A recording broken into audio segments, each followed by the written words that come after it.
खालिद चिश्ती साहब से पूछते हैं। खालिद चिश्ती साहब, जो माजी है हमारा दो तरफा ताल्लुकात का, वो हम उसको समझ भी सकते हैं और उसको एनालाइज भी कर सकते हैं। वो सीटो सेंटो का ज़माना हो, वो जनरल ज़िया वाला दौर हो, जहाद अफ़गानिस्तान वाला, या 9/11 के बाद वाला ताल्लुक हो, तो वो हमें पता है कि हमने क्या किया था और बाद में हमने सज़ा, ईच टाइम हमने सज़ा पाई है, उसमें गेन नहीं किया, सज़ा पाई है। अब क्या होगा बायलैटरल रिलेशनशिप की, कौन सी ऐसी जहत होगी जिसमें हम उनके साथ जुड़ने जा रहे हैं?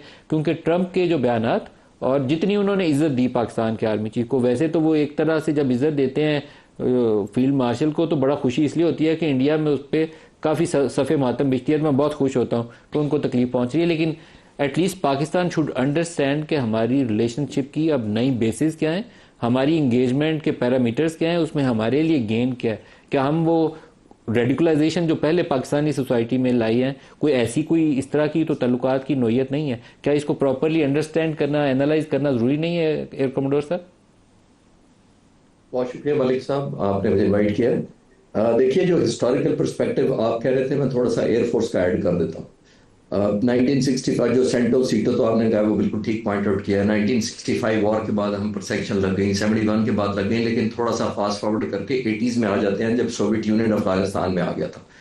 उस वक्त अमेरिका ने हमें F-16 ऑफर किए थे कि हम F-16 देते हैं आपको, ऑब्वियसली जिस वजह से हम वो ऑब्वियस से बजाय।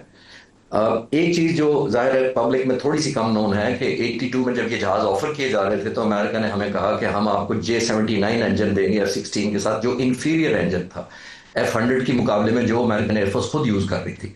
तो पाक फिजाइया ने कंसिडर किया उस वक्त, और हम तो नौजवान अफसर थे, बिल्कुल अर्ली 80s की बात है। तो हमें बताया गया कि पाक फिजाइया ने डेलिब्रेशन करने के बाद इनकार कर दिया कि हमें J-79 इंजन नहीं चाहिए।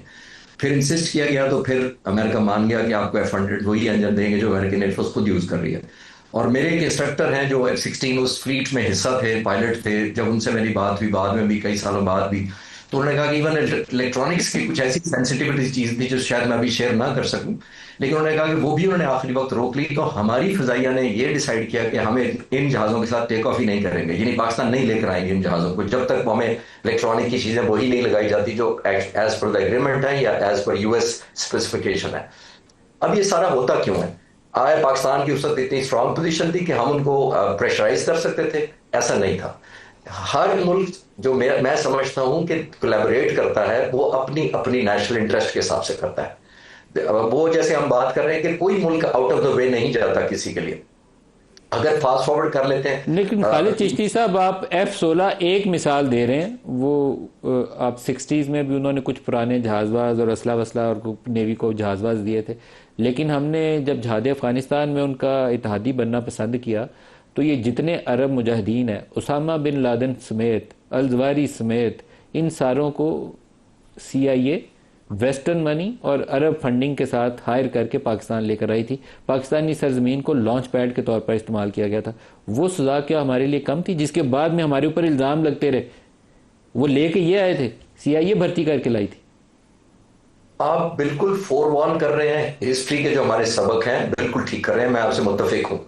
लेकिन मैं एक और पॉइंट जो हाईलाइट करने की कोशिश कर रहा हूं, वो कह रहा हूं कि कोई भी मुल्क अपने नेशनल इंटरेस्ट के लिए, चाहे वो अमेरिका हो चाहे कोई और मुल्क हो, अपने नेशनल इंटरेस्ट के अलावा आउटसाइड नहीं किसी से कोलैबोरेट करता। चलें अभी फास्ट फॉरवर्ड करके 2025 में आ जाते हैं। मुझे ये आप जाहिर है कोई भी समझने से कासिर है कि अमेरिका और इसराइल, इंडिया और इसराइल के दरमियान क्या कॉमन चीज है? ना उनकी जुबान मिलती है, ना उनका मजहब मिलता है, ना उनका बॉर्डर मिलता है, ना बहुत ज्यादा इकोनॉमिक ट्रेड है। क्या चीज है कॉमन? सिर्फ एक नेशनल इंटरेस्ट है कि कॉमन एनिमी है उनका। तो इससे मेरा ख्याल है हमें जल्दी एक्सट्रैक्ट करने में देर नहीं लगेगी, ये करने में कि दुनिया में कोई मुल्क भी हो, चाहे अमेरिका हो, हम प्राउड फील तो हम 80s में भी कर रहे थे कि हमें F-16 हमें देने के लिए अमेरिका ने हमें चुन लिया है। 60s में भी कर रहे थे, जब हमें गंदम और F-86 दिए गए थे, हम उस वक्त बड़ा प्राउड फील कर रहे थे। 9/11 के बाद भी हम फील कर रहे थे कि हम पार्टनर्स हैं। लेकिन आपने जो प्राइस हाईलाइट किया है वो बिल्कुल वैलिड है, मैं उस पर नहीं डिबेट कर रहा, ना मैं उसको कंटेस्ट कर रहा हूं। लेकिन मैं हार्ड फैक्ट, अनफॉर्चुनेट रियलिटी की तरफ पॉइंट आउट कर रहा हूं कि कोई दुनिया आपकी तरफ इसलिए नहीं करती कि उसको आप वैसे अच्छे लगते हैं, या आपसे हमदर्दी है, या आपकी गुर्बत दूर करने में, बेहतर एजुकेशन में, या आपके डिफेंस में उनका इंटरेस्ट है। उनका अपना नेशनल इंटरेस्ट पहले होता है और उसके बाद किसी और का नेशनल इंटरेस्ट शुरू होता है। अच्छा, उसी F-16 का मैं क्विकली जिक्र करूं। एक बात मैं थोड़ा सा एक डायमेंशन यहाँ और भी चाहूंगा आप उस पर रोशनी डालें। ये आपने बिल्कुल सही बात की है, जो भी आपने कही दुरुस्त बात कही है।